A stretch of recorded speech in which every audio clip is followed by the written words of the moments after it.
Hi, I'm Seamless, and today I want to talk to you about arrangement as a tool for mixing for loudness. Now, I just got an email from a guy who asked questions about like he was missing he's feeling like he was missing something in his goals because he was comparing his tracks to my own tracks and also Noisiest tracks, and he gave me specific examples, and I didn't hear what he had because he didn't give me examples for his stuff, but like with his explanation about why he thought his problem was led me to believe that this was an arrangement issue. You might be thinking, well, how could I have figured that out from just talking to a guy, even though he didn't give me examples? And the answer is because if you already got sort of how mixing works, how mastering works, you know what compression does, you know how distortion on the master can actually help the idea of loudness for the right kinds of genres, then if you're still missing something, then there's really only one thing left that you're missing, and it's the arrangement part of it. And you might be thinking, well, that's not mixing or mastering. How does that apply to it? And my response to that is it's totally mixing and mastering. And I'll give you a particular example that you probably have noticed yourself from time to time when you start off making a track from scratch. And that is when you pull up a thing to make a new sound and it has a saw wave as its default sound, you play it and it's loud as hell. And you might even notice that it's not even at 0 dB. It's not a 0 dB saw. It's like a minus 6 dB saw or something like that. It's pretty low on the dB meter, but it still feels loud as hell. And that's because simple things by themselves, with nothing else about it, are going to be louder than anything else. And as of course, if you're talking about this stuff, you have to remember that we're talking about loudness here, not literal level. And that's a bunch of difference. There's a psychoacoustic difference, that kind of thing. But in the consideration of headroom, the easiest way to make sure you don't have a lot of conflict is just to not have a lot of conflict. So if you don't have a lot of stuff happening, then it's a lot easier to mix the thing. The two examples that the guy gave about this particular question was Noisiest Running Blind and my track The Hour is Silent. Both of these tracks are pretty good examples of just not a lot of stuff going on. Running Blind especially actually has less going on than my track The Hour is Silent. But The Hour is Silent also it has drums and it has bass, and every once in a while there's something on top of that, but for the most part that's all there is to it. And it makes it really, really easy for that to be kind of the loudness thing. And it speaks to sort of a larger thing that I think producers kind of have a hard time thinking about. I mean, they do think about this, but you might not realizing that this is a thing that you do. Arrangement is just as a big consideration. Like, every part about it, making a track will affect how loud it is at the end of it. And like, as I said to the guy in the email, like mastering chops and focusing on the mastering can't save you from bad mixing decisions, and good mixing decisions can't save you from just not necessarily bad arrangement decisions, but particular ones that might end you, put you in a place you don't want to be in. Like, if you have 300 things all happening at one time and you want every single individual thing to be as apparent as the other ones, you can't make that loud. It just isn't going to work, depending on the things, obviously. But for the most part, like, for all the things that we're looking to put in there, those are going to be, that's going to be the outcome of that. So if you want stuff to be louder, they have to have their own space, and you can either make that space for trying as hard as you can to carve it up and mixing and with EQing and leveling and sidechaining and automation and all this stuff, or you could just not write it to be that dense.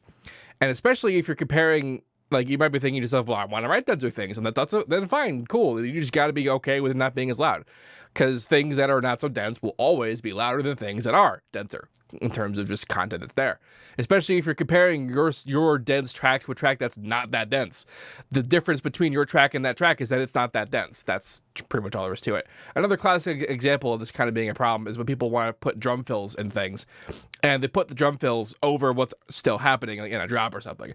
Like, you have the basses, you have chords, you have all that, whatever, and then you put the drum fill over and it's like not cutting through. And you can try and like be clever about it and sidechain to the tom hits as they're coming down and make, momentary changes for it to kind of cut through. But like, chances are if you do that, it'll feel too cut. It's like if you have a really fast drum and bass, beat, whatever, and the sidechaining is like as wide as it would be as if it were a house track. You just kind of blow away your whole track. You don't hear anything anymore. And you might be thinking to yourself, well, I heard tracks that have had really good drum fills and they really popped out and didn't feel destructive. I want you to go listen to those tracks again, whatever examples you can think of in your mind of that being a case, and notice that I almost guarantee you 80% of those tracks are going to have the fills by themselves, or at least with a dramatically diminished amount of things they're having before it. They might cut off the basses and the chords and let the sub go through with the fill. They might cut off everything and have the fill happen through. But chances are they're going to reduce some amount of the literal arrangement of what's the content of the track, not just the mixing, not just the levels, not just the mastering, but they'll reduce with the things that are actually happening there to allow the drum fill to be by itself for that one second. And that's, that goes back to analytical listening, where like these are questions you can answer for yourselves if you really pay attention to what's happening in the track and you make those kinds of comparisons. Lots of people, of course, even with doing that, you might still think that it's possible to take a track that has more things in it and have it be as loud as a track that has less things in it. And while that might technically be true, you might not like the results of that, of what you would have to do to a track to make it that loud. It's just, it's just two different things. So I just want to kind of put that idea in your head about like focusing on the arrangement as a method of mixing. It's part of the mixing process, because you might separate.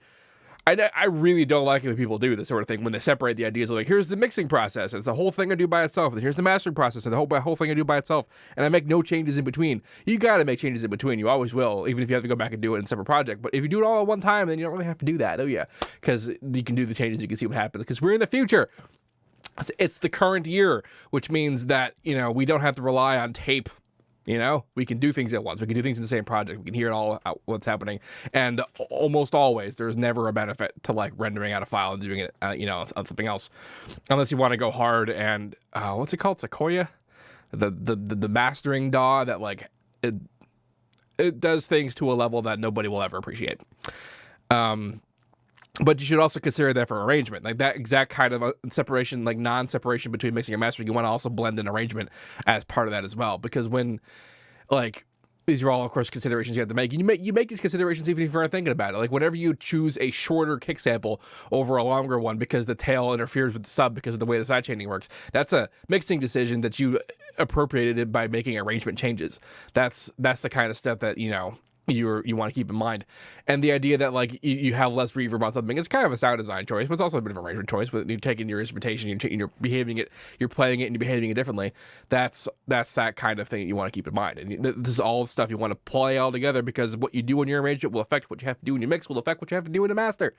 And changes from one will ripple across everything, which will make you have to make changes for everything else, because it's all related, it's all relative, and it all interacts and such.